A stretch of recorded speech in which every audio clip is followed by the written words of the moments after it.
Okay, so we're going to try this again. I'm not going to lie, I kind of fell apart on the last video. So, hi, hello, The Unknown Life of Jesus Christ by Nicholas Notovich, a Russian explorer who went to spread the gospel in Asia in the 1880s to find out that they already essentially knew everything, and this is what they gave to him, and he got all giddy and brought it back for it to be promptly dismissed. But this is yeah. So we're almost done. Teachings of Jesus in Asia, essentially, is what it was. If I do yawn a lot, tried to hold that one down.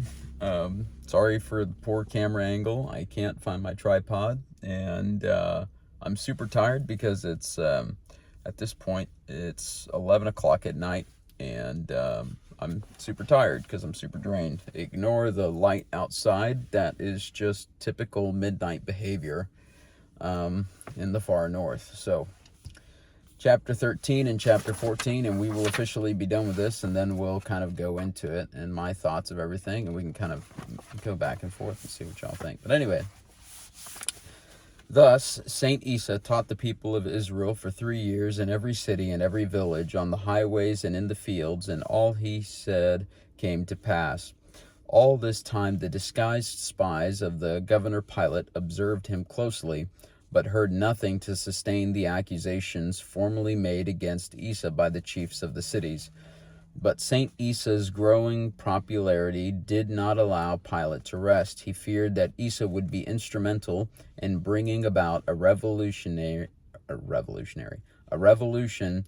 culminating in his elevation to the sovereignty, and therefore ordered the spies to make charges against him. Then soldiers were sent to arrest him, and they cast him into a subterranean dungeon, where he was subjected to all kinds of tortures to compel him to accuse himself, so that he might be put to death. The saint, thinking only of the perfect bliss of his brethren, endured all those torments with resignation to the will of the Creator. The servants of Pilate continued to torture him, and he was reduced to a state of extreme weakness, but God was with him and did not permit him to die at their hands. When the principal priests and wise elders learned of the sufferings which their saint endured, they went to Pilate, begging him to liberate Isa, so that he might attend the great festival which was near at hand. But this the governor refused. Then they asked him that Isa should be brought before the elders' council, so that he might be condemned or acquitted before the festival, and to this Pilate agreed. On the following day the governor assembled the principal chiefs, priests, elders, and judges for the purpose of judging Isa.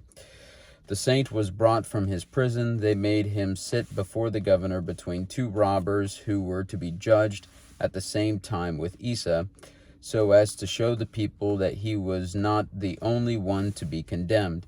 And Pilate, addressing himself to Isa, said, "It is true, O man, that thou incitest the populace against the authorities, with the purpose of thyself becoming king of Israel."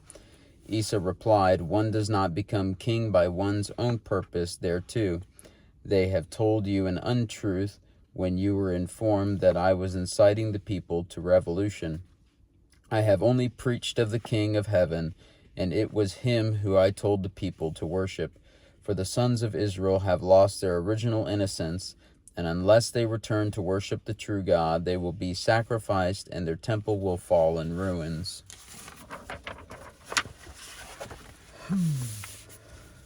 The worldly power upholds order in the land. I told them not to forget this. I said to them, live in conformity with your situation and retain from disturbing public order. And at the same time, I exhorted them to remember that disorder reigned in their own hearts and spirits. Therefore, the King of heaven has punished them, and has destroyed their nationality, and taken from them their national kings. But, I added, if you will be resigned to your fate, if you will be resigned to your fate, as a reward, the kingdom of heaven will be yours. At this moment, the witnesses were introduced, one of them who deposed thus, "Thou hast said to the people that in comparison with the power of the king, who would soon liberate the Israelites from the yoke of the heathen, the worldly authorities amounted to nothing. Blessings upon thee, said Asa, for thou hast spoken the truth. The King of heaven is greater and more powerful than the laws of man, and his kingdom surpasses the kingdoms of this earth. And the time is not far off when Israel, obedient to the will of God, will throw off its yoke of sin, for it has been written that a forerunner would appear to announce the deliverance of the people, and that he would reunite them in one family. Therefore the governor said to the judges, Have you heard this? The Israelite Asa acknowledges the crime of which he is accused. Judge him then according to your laws, and pass upon him condemnation to death. We cannot condemn him, replied the priests and the ancients. As thou hast heard, he spoke of the King of heaven, and he has preached nothing with constituents in subordination against the law. Thereupon the governor called a witness who had been bribed by the master Pilate to betray Asa, and this man said to Asa, Is it not true that thou hast represented thyself as a king of Israel, when thou didst say, He who reigns in heaven sent thee to prepare his people? But Asa blessed the man and answered, Thou wilt find mercy, for what thou hast said did not come out from thine own heart. Then, turning to the governor, he said, Why dost thou lower thy dignity and teach thy inferiors to tell falsehood, when, without doing so, it is in thy power to condemn an innocent man? When Pilate heard his words, he became greatly enraged and ordered that Asa be condemned to death, and that the two robbers should be declared guiltless. The judges, after consulting among themselves, said to Pilate, We cannot consent to take this great sin upon us, to condemn an innocent man and liberate malefactors. It would be against our laws. Act thyself then as thou seest fit. Thereupon the priests and elders walked out and washed their hands in a sacred vessel and said, We are innocent of the blood of this righteous man. Chapter 14, last chapter. By order of the governor, the soldiers seized Asa and the two robbers and led them to the place of execution, where they would be nailed upon the crosses erected for them. All day long the bodies of Asa and two robbers hung upon the crosses, bleeding, guarded by the soldiers. The people stood all around, and the relatives of the executed prayed and wept.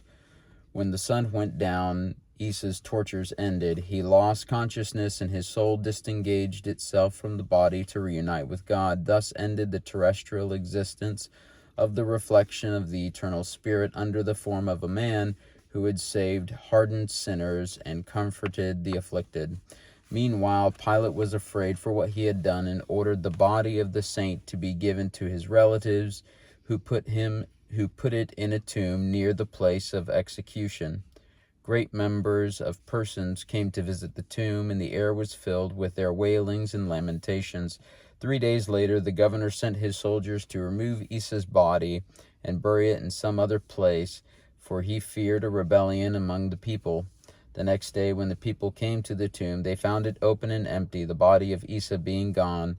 Thereupon the rumor spread that the supreme judge had sent his angels from heaven to remove the mortal remains of the saint, in whom part of the divine spirit had lived on earth.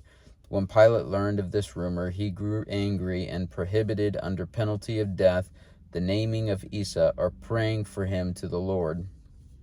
But the people nevertheless continued to weep over Asa's death and to glorify their master, wherefore many were carried into captivity, subjected to torture, and put to death.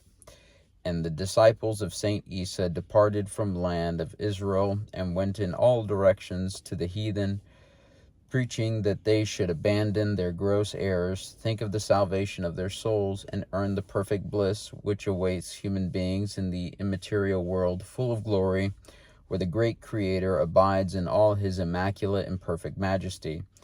The heathen, their kings and their warriors, listened to the preachers, abandoned their erroneous beliefs, and forsook their priests and their idols to celebrate the praises of the most wise Creator of the universe, the King of Kings, whose heart is filled with infinite mercy.